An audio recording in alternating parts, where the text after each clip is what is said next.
এইটা বলে ফ্যাশন? আরে আপা, আমাকেও দিকে এগুলো ফ্যাশন না, গরিব মানুষরা পরে। আজকালকার ফ্যাশনের বিষয়ে তোর মতো অশিক্ষিত লোক কি বুঝবে? আর তুই আমাকে গরিব বলছিস, তাই না? আমার মাসে ইনকাম কত জানিস? 40 থেকে 50 ইনকাম করে খায়। তাছাড়া ও ফ্যাশনের ব্যাপারে কি বুঝবে?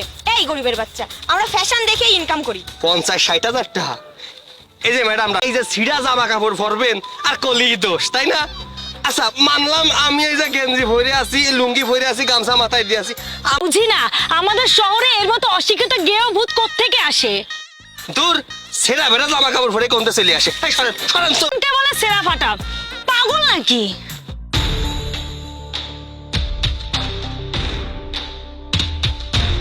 আমি ভিতরে যাই বসবো। এইটা কেমন ধরনের কথাবার্তা? হ্যাঁ, এইসব কি গ্রাম্য চলাফেরা? তুমি এত কোটি টাকার মালিক হয়ে সামান্য একটা লুঙ্গি পরেছেন। তাই বলে কি সিরা জিন্স মিন্স পরতে হবে? শোন, ওই টাইট টুইট আমি পরতে পারবো না। আমার এই যে লুঙ্গি আছে, গেঞ্জি আছে, এতে আমি শান্তি পাই। লুঙ্গির তলতে বাতাস দিয়ে একটু ভালো ওঠে। আচ্ছা সবাই রেখে কোয়া লাগে না, আমি তোর বড় ভাই, তুই বুঝবি না। আমি গ্রামে থাই, গ্রামে চাষাবাসার কাজ করি, আর গ্রামে চলাফেরা কিরাম তুই বুঝিস রে। আচ্ছা আজকে দুপুরে কি খাবা আগে সেটা বলো। এই খাস চিন্তা তোর করতে হবে না, আজকে আমি রানবো। উপরে আমি মাটি চুলবো, ডাইল রানবো, গোশ রানবো, আমি নিজে হাতে রাইন্দে তোরে খাওয়াবো, বুঝছিস? বাহ, তাহলে ভালোই হলো। তাহলে দেরি করছি কেন? চলো ভেতরে চলো। আসলে এই ফ্ল্যাটের সমস্ত ব্যাপার ভাইয়া দেখাশোনা করে, তো ভাইয়ের সাথে আমার একটু কথা বলতে হবে। তুমি একটু দাঁড়াও, আমি ভাইয়াকে করছিলে সে ফ্ল্যাটগুলো বিক্রির জন্য নিলামে উঠছে, তো তোমাকে একটা সিগনেচার করতে হবে। তুমি যদি একটু অফিসে আসতে খুব ভালো হতো। আমি আমার একটা অফিসের স্টাফকে পাঠিয়ে দিচ্ছি, তুমি একটু কাগজটা সিগনেচার করে দিও। আচ্ছা ঠিক আছে। আর শোনো, আমার ভাইয়া কিন্তু গ্রামের মানুষ, তো ওনার সাথে একটু কথা বললে একটু ভেবেচিন্তে কথা বলবে, ঠিক আছে? Okay sir. মেজাজ ভালোই গরম হয়েছিল, আবার এখন সামনে এসেছিস না? সর এখান থেকে, আমি যাবো। এই সামনে দিয়ে জায়গা রয়েছে না, সামনে দিয়ে যাওয়া যাচ্ছে না, আমারে কোচিস কিসের জন্য? এই বিল্ডিং এর 202 নম্বর ফ্ল্যাটের যে লোকটা থাকে সেই লোকটা কোথায়? 202 নাম্বার? কেন, কি কাজ তোর? তুই শুনে কি? তুই কি সেই লোকের কথা করছিস যার ছোট ভাইয়ের নাম শুভ? হ্যাঁ, কিন্তু তুই কিভাবে জানিস? কারণ সকালেতে তুই যার সাথে আমি, আর শুভর কথা করছিস, শুভ আমার আপন ছোট ভাই। শোন, আমি গ্রামে থাই, শহরে আইসি হয় না, তারা মূর্খ হয় না। গ্রামের মানুষরা গ্রামের ভাষায় কথা কতি পছন্দ করে। তোরা তো স্টাইল দিয়ে কথা কইস, কিন্তু আমরা গ্রামের মানুষ শিক্ষিত। টাকা পয়সা বিষয় সম্পত্তি সবকিছু আমার আছে, কোটি কোটি টাকা আমার আছে। তোরা চিন্তা করিস গ্রামের মানুষের কাছে মনে হয়। সরি স্যার, আসলে সকালবেলা আপনি আমার প্যান্টি নিয়ে মজা করেছিলেন, তাই আমার রাগ হচ্ছিল। আরে সকালে তো তোমার সাথে একটু দুষ্টুমি, গ্রামে কেউ পড়ে না। তোমরা শহরে ছিঁড়া ফাটা ঘুরে বেড়াও, এটা নাকি তোমাকে স্টাইল। কিন্তু আমাকে তো গ্রামে এইগুলো হচ্ছে গরিবরা পড়ে, তাই তোমাকে সাথে দুষ্টুমি করা আমার ঠিক হয়নি। মাফ করবেন স্যার, এই কারণে আমাকে চাকরি থেকে বের করে দিয়েন না। দূর, তুমিও যে কি। আচ্ছা তুমি এখন যাও, আমি সাইন করে তারপরে ফাটাই দিবানি, কেমন? Okay sir. আমরা হাজবেন্ড ওয়াইফ, আমরা যা ইচ্ছে তা বলবো। তোর সমস্যা কোথায়? এই তোকে নির্বাচন, তোর কতবার ষষ্ঠী আমার ওয়াইফের গায়ে হাত তুলি কেন? এটা যদি তোর ওয়াইফ। এই মামা, যাবেন? সারাদিন রিক্সা দিয়ে ঘুরবো, কত টাকা নেবেন? 1200 টাকা দিতে হইব সারাদিন, আর আপনার ইনকাম হয় 600 টাকার মতো। তুমি 120 টাকা যদি জমা দাও, তুমি আমার কাছে 1200 টাকা কেমনে চলে যাও? এই মামা এত কথা কইেন না তো। আমরা শুনি। ও আচ্ছা, টাকা তো তোমার অনেক বেশি হয়ে গেছে, টাকা তো তুমিই দিবে। আর কি করো, চলো। আজকে রোদনী। হ্যাঁ ঠিকই বলছো, ওয়েদারটা না অনেক রোমান্টিক।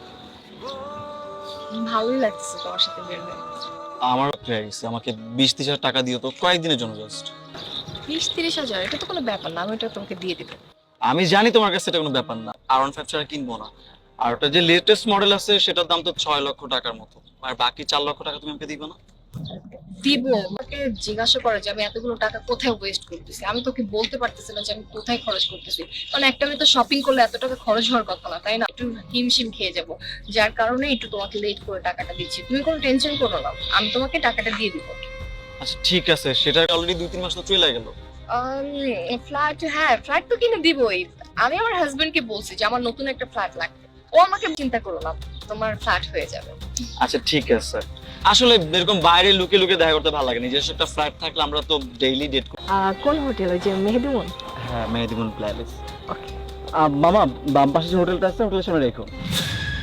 এই সালামু, এই নোংরা নোংরা কথা বলতেছি মানে আমরা হাজবেন্ড ওয়াইফ, আমরা কথা বলছি, নোংরা কথা কি দেখছস তুই? আশ্চর্য, আমরা আমরা হাজবেন্ড ওয়াইফ, আমরা যা ইচ্ছে তা বলবো, তোর সমস্যা কোথায়? এই ফকিনীর বাচ্চা, তোর কতবার ষষ্ঠ আমার ওয়াইফের গায়ে হাত তুলি কেন? এই বেটাই, মেক তুমি এখানে রিকশা নিয়ে রিকশাওয়ালার বেশি কি করতেছো? এই চুপ! আর একটা কথা বলবি না। তুই কি মনে করছিস? মেক দেখো, তুমি তো ঠান্ডা হও প্লিজ, তুমি যা ভাবতেছো ভুল ভাবতেছো। ও ও আমার বয়ফ্রেন্ড হবে কেন? ও আমার ফ্রেন্ড, আমরা জাস্ট ফ্রেন্ড।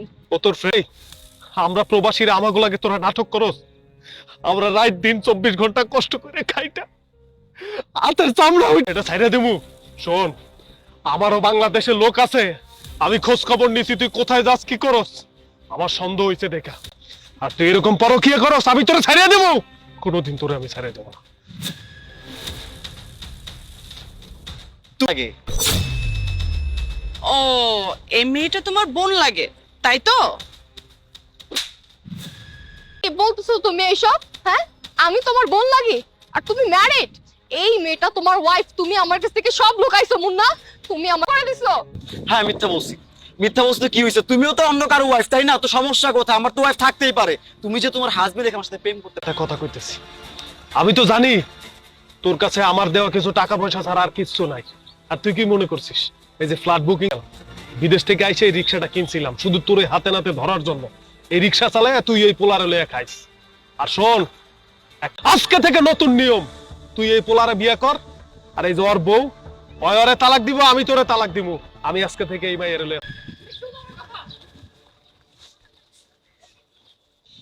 মুন্না, আমার তো সব শেষ হয়ে গেল, চলো না আমরা একসাথে থাকি, আমরা বিয়ে করে ফেলি। এই আমি তোমাকে বিয়ে করবো কেন? আমি তো তোমার সাথে ছিলাম, বিয়ে কিভাবে করবো বলো? আমি তোমার সাথে থাকতেই পারবো না। আর শোনো, একটা কাজ করো, এই তোমার হাজবেন্ড তোমাকে রিক্সাটা দিয়ে গেছে না, তুমি রিক্সা চালায় খাও। কোনো একটা সাদা সাদা মেয়ে বিয়ে করে নিয়ে চলে যাবো, সমস্যা নেই। তুমি থাকো তোমার মতো।